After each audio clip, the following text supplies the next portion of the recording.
terkasih dalam Tuhan, mari kita belajar firman Tuhan pada saat ini yang akan saya beri judul mengenal Tuhan. Bagaimana kita bisa mengenal Tuhan? Bagaimana caranya?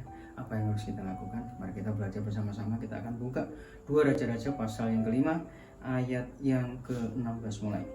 Tetapi Elisa menjawab, demi Tuhan yang hidup yang di hadapannya aku menjadi pelayan, sesungguhnya aku tidak akan menerima apa-apa. Dan walaupun Naaman mendesaknya supaya menerima sesuatu, ia tetap menolak. Kemudian kita lanjutkan ayat yang ke-19. Maka berkatalah Elisa kepadanya, pergilah dengan selamat.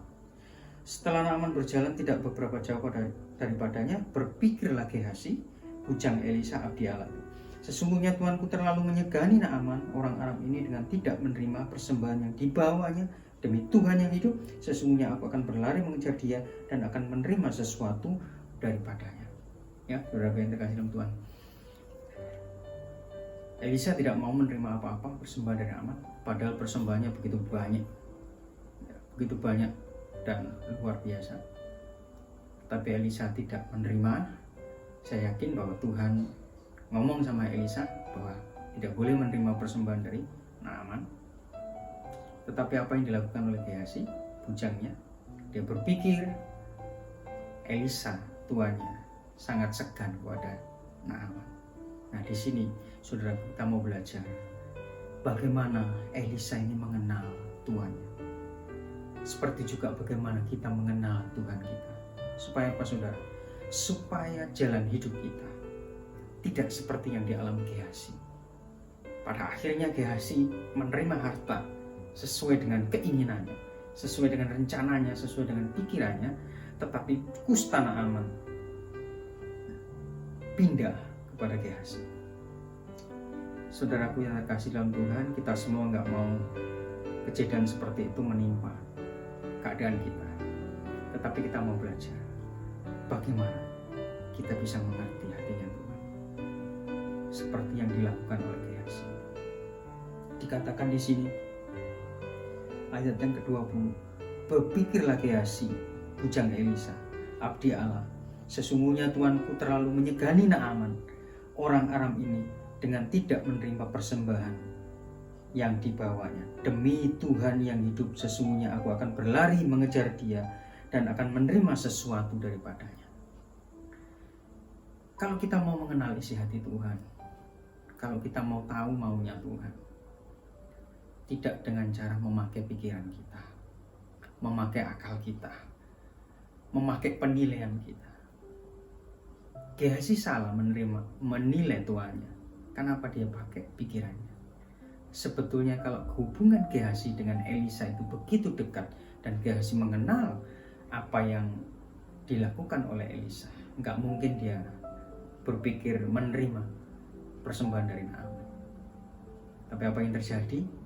Berpikirlah Gehazi, dia menilai Elisa segan kepada Naaman. Ayo saudaraku yang terkasih dalam Tuhan, belajarlah kita tidak memakai pikiran kita, memakai rencana kita, memakai kemauan kita, tetapi berusahalah untuk mengenal isi hati Tuhan. Supaya apa? Supaya rencana Tuhan terjadi dalam kehidupan kita. Supaya apa? Supaya apa yang kita lakukan sesuai dengan kehendak Tuhan.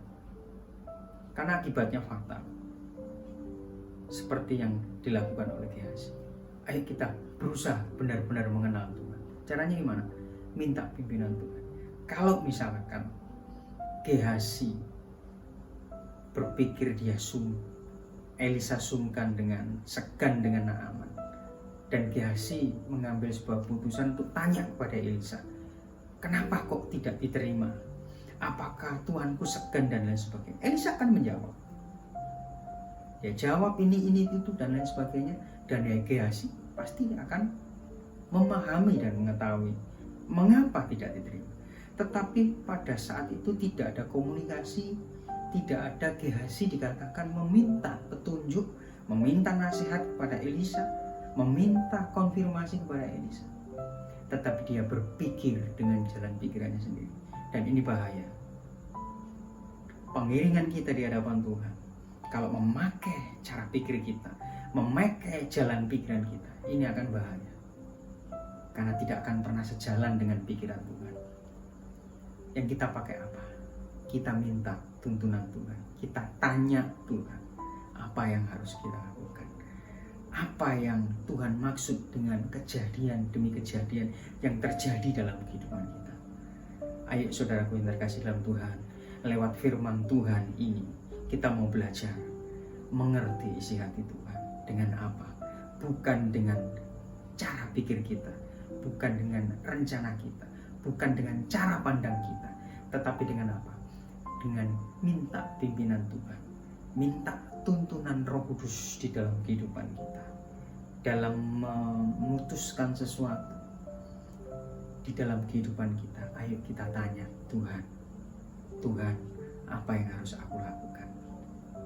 Ayo saudara, tetap semangat mengiring Tuhan, kenali isi hati Tuhan, kenali Dia lebih dalam lagi, supaya pengiringan kita, jalan hidup kita, apapun yang kita putuskan sesuai dengan kehendak Tuhan. Amin. Tuhan Yesus memberkati. Dan ku ingin mengenalmu Tuhan, lebih dalam dari semua yang ku kenal. Tiada kasih yang melebihimu. Ku ada untuk menjadi penyembahmu.